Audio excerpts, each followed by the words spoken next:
Hey, this is Peter Graphics, and this is CloudCover video number 10. And in this video, we're going to create a variable page photo book product to which we are going to add finishing options.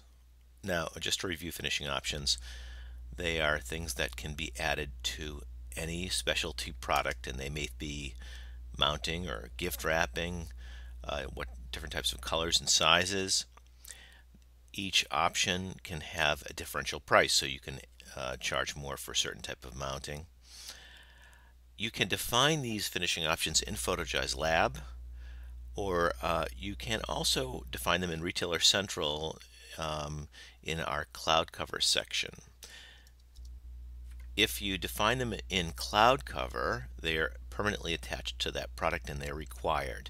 If you define them in Lab, you can optionally make them required options. So let's get right to it. We're going to make a book today, and so I've actually created some Photoshop templates here that represent an 8.5 by 11 inch photo book that has anywhere from 1 to 3 photo holes in it. I've also created some selling images here. This is a kiosk selling image and a Photo Central selling image that we're going to use when we define our product. So let's go right over to Retailer Central. I've logged in, and here's our CloudCover section. We're going to click on products, and let's add a new product. We'll call it an 8.5 by 11 inch photo book, and let's just make the description the same thing. The type, of course, is a book.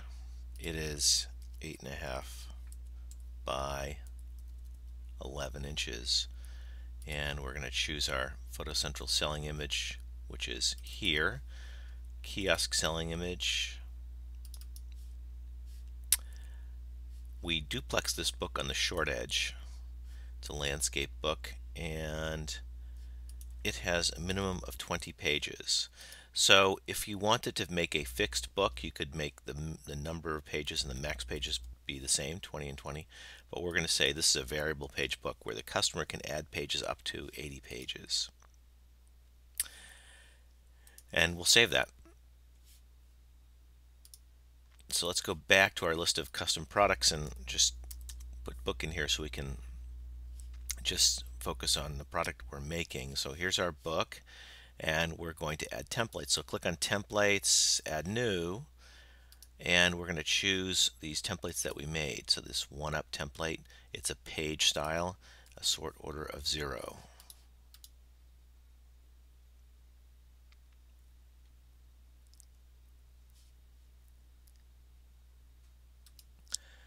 And we're going to go through and add all of these templates. Now, I think I'll cut the video here and we'll come back in a minute.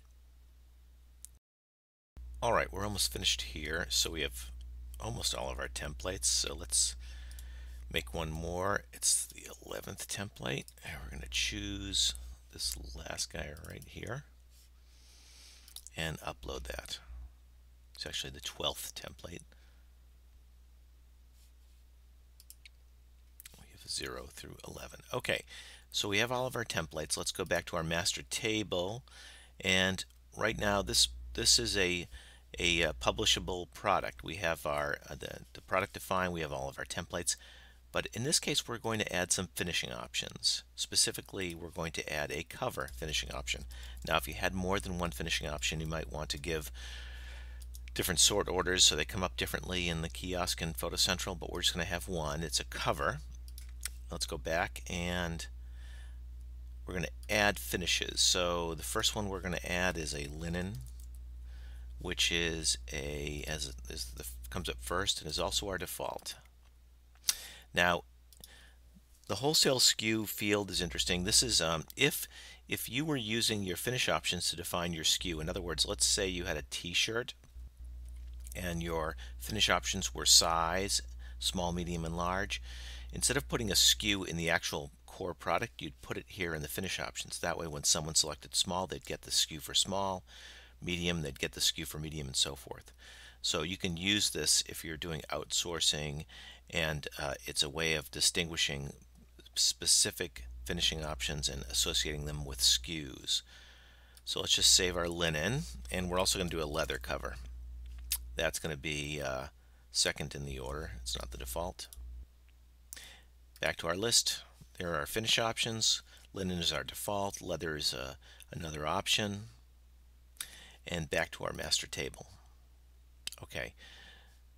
So now our book is defined with finishing options, which is a cover. So let's jump over to Photogize Lab and click our product sheet and search for our books that we have. And at the very bottom, this is the book that we've defined. So let's edit that book and publish it both to online and kiosk. Now, I'm going to give this a base price of $12.99, which means that the core book is $12.99, and you want to check this use quantity pricing and edit that. So this will tell us that this says for every page 1 through 80, we're going to charge an additional 99 cents. Right, so this is page pricing. So a book needs page pricing and core pricing, or base pricing. So the book is going to be priced out as $12.99 plus number of pages times our page price, right?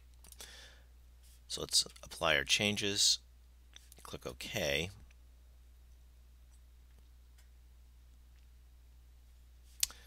And now it will be published. So let's jump over to our Photo Central. We'll shop for books. And that guy is at the bottom here. So we'll choose a sample album. Of course, when you do a book, you can sort the photos in your album or delete some of the photos. We're just going to click next right through this.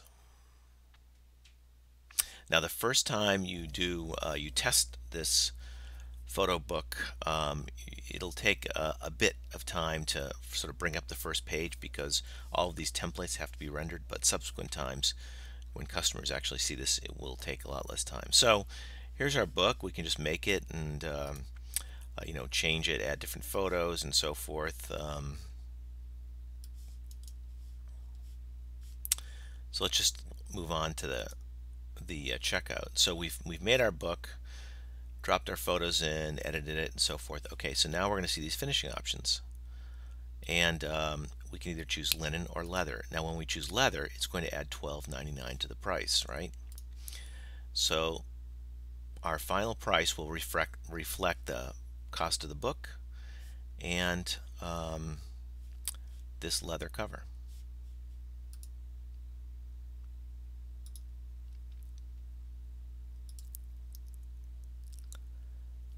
And here's our price, total price, which is now $45.98. You submit the product, and we're done.